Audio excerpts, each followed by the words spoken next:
How do you think about promo and sort of campaigns and sequencing of things?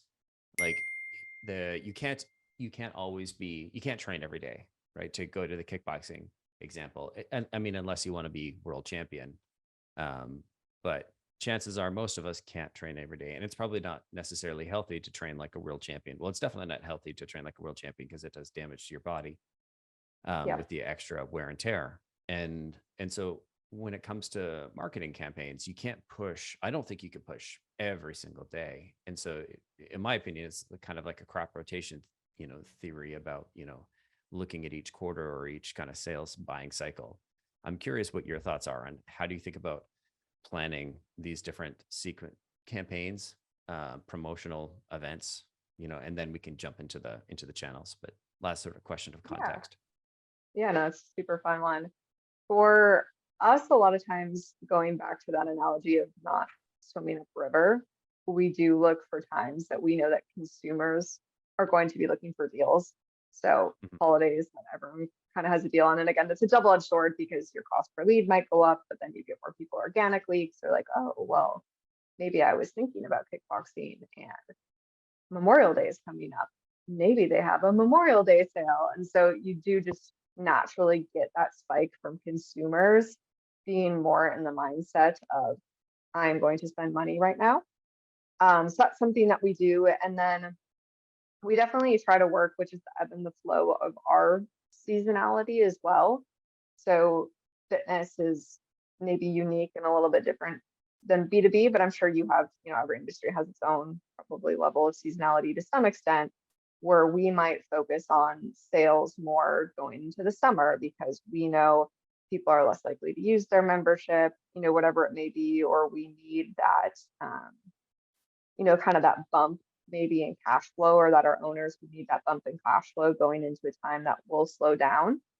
So we generally kind of think about it almost from an owner standpoint of either, where can we do back to back deals like that, which is, I would say, less common, but that was kind of Mhm. the momentum building, or where can we help our owners get a bump in cash flow or a bump in leads to basically sustain them in dips and seasonality. So maybe counterintuitive, one of the things that we do less of is we don't have to do anything crazy around the beginning of the year because since consumers are generally going to jump back into a fitness routine. So rather than like highly discounting or things, it's like, no, people are more motivated to jump in. So we'll still have, some goodies or things you can add in, but we don't actually need to push as hard to maintain for our owners around those times. Hmm. Okay, I love it. I really appreciate in like the idea of sort of like preempting your busy seasons, or at least kind of factoring that into the plans. I think that's really smart. Yeah. And it is, I think it comes from, our team has a lot of people that have owned studios. And we know that if you don't prepare for dips, then you're like, oh crap, I need cash flow right now. And, consumers aren't just going to be super stoked in the middle of July to be like, I'm going to get a gym membership. Again, you can't really fight that. So how can you just prepare for it? Yeah, it's hard to compete with the beach and the forest and the lake and the ocean Exactly. when you're an indoor Exactly. studio. Yeah, Exactly. awesome. All right, so let's talk about after all of this preamble. Let's talk about the top channels. And so before we go deep on all of them, what were the top channels that you really focused on for these campaigns? Yeah. So in general, we use a lot of paid media, specifically Facebook and Meta at this point, to really do the top of the funnel work, get people's attention. We talked about some of the messaging there of just providing imagery that speaks to people, that shows them themselves or an opportunity for themselves, sharing member stories.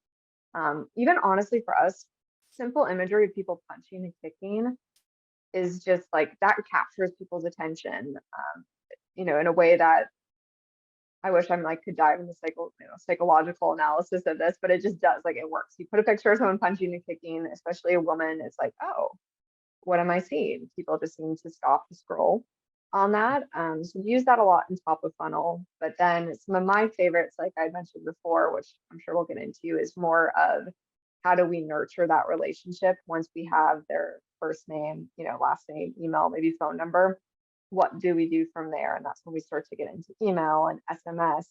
and just really how we, we engage with them and we provide value and continue to say like, hey, we want to have a long-term relationship with you. We're not a one and done type sale experience. So we treat our marketing in that same way.